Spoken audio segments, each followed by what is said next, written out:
Hey guys, hope you guys doing fine today. Let's just do some more exposing of the globe lies. Would you like to thank Dave J. Carroll and Dino Tinelli from Italy? Dino actually already made a video about this back in 1992.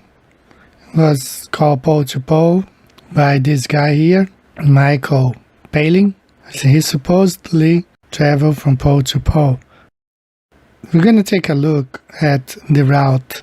What caught my attention when I watched Dino's video is this image right here. He was in Cape Town. He thought he was going to be able to fly to the pole from Cape Town. But something very interesting happened. Let's watch this video here. Our plan to reach Antarctica by ship from Cape Town has failed. But we have discovered there is a private company which says it could get us to the pole. We must take a risk with them or go home. But their base is in South America. We're at the end of the wrong continent. There's nothing for it but to fly 6,000 miles across the Atlantic, turning our back on the 30-degree meridian. Our route goes via Rio de Janeiro and the Andes to Santiago in Chile.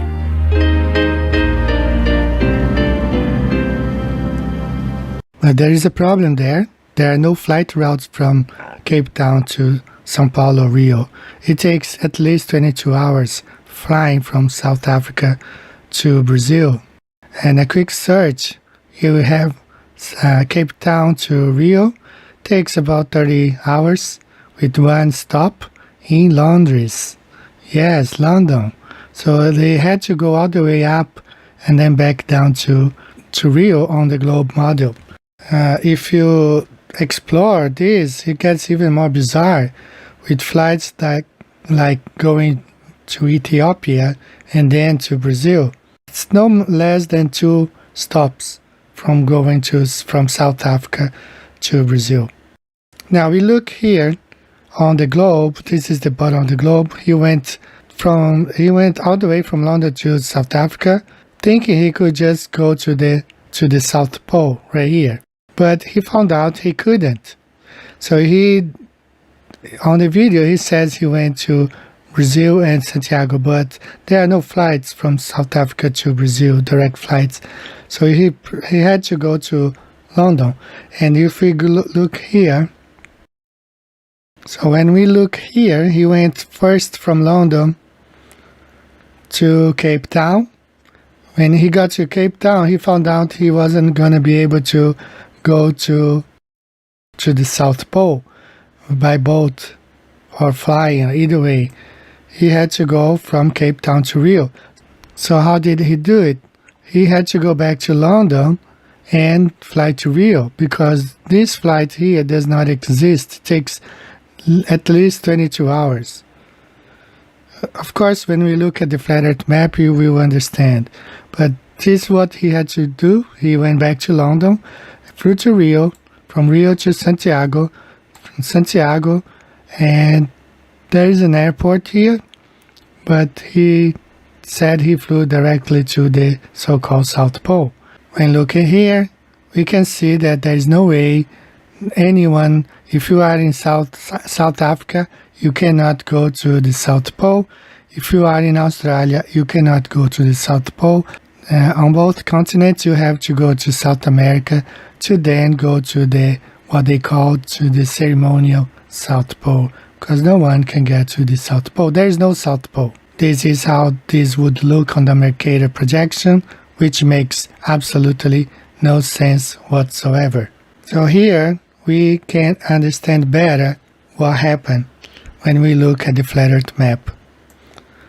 So from Cape Town, he had to fly back to London. From London, he flew to Rio.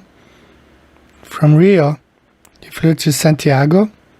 And from Santiago to the so-called ceremonial South Pole. So that's why nobody can get to the South Pole, because there is no South Pole. Antarctica is not a continent on the bottom of the ball. It's the circle. That's why they call the Antarctic Circle, because it's this container here. You have to fly all the way from Sydney to South America to visit South Pole. That's why when you see the celebrities, the Orthodox Pope and the Vatican Pope, the Catholic Pope, they often go to Santiago de Chile and then to go to the so-called South Pole. These black arrows here means the wind currents and the ocean currents. So one reason he couldn't actually even sail from South Africa to so-called South Pole, he would be going against the flow of the ocean here. So let's listen to this part where he talks about the arriving at the South Pole. This summer there's a record number of 120 scientists working here. One of them must know where the pole is.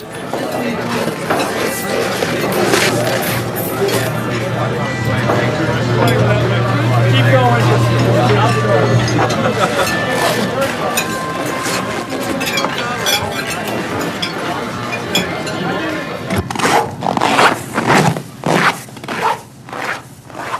Well, now I know where it is, but not which one it is. Surely this can't be it, all gaudy like a fairground attraction. Thankfully not. This is what they call the ceremonial pole. Politicians who get this far like to be photographed here. It's minus 30 degrees centigrade here. With wind chill, that's about minus 50. We're also at an elevation of 9,000 feet, so there's altitude sickness to combat. But I think it's just that after 5.5 months on the road, the body is finally saying, pack it in.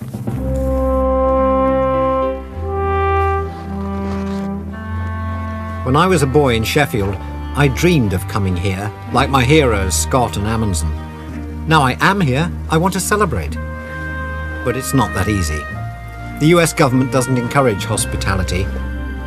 While the scientists snuggle under warm blankets, we spend a bitter night, 4 to a tent.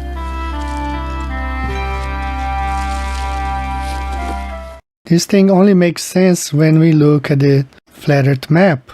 That's why they get to South America and they have to go to Australia. From here, nobody can fly over or cross the so-called Antarctica on the bottom of the ball, because that's not how it looks like in real life. And definitely doesn't make sense at all if you look again on the globe. All these continents should be easily, there should be an easy access to the South Pole right here. Could fly over and, land there from Australia, from South America, from South Africa. But there's no way. The South Pole doesn't exist like that. There's only one way to get there, through South America, and all you get is the ceremonial South Pole right here. When we look at the flat Earth map, you can understand what's going on. There's no South Pole.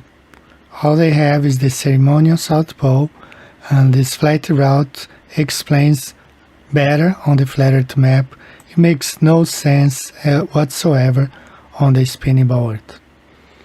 That's all for today, guys. Just exposing the globe lies one more time, letting the world know that the Earth is flat and stationary, just like the Bible says. Thanks again. See you the next time. Bye-bye.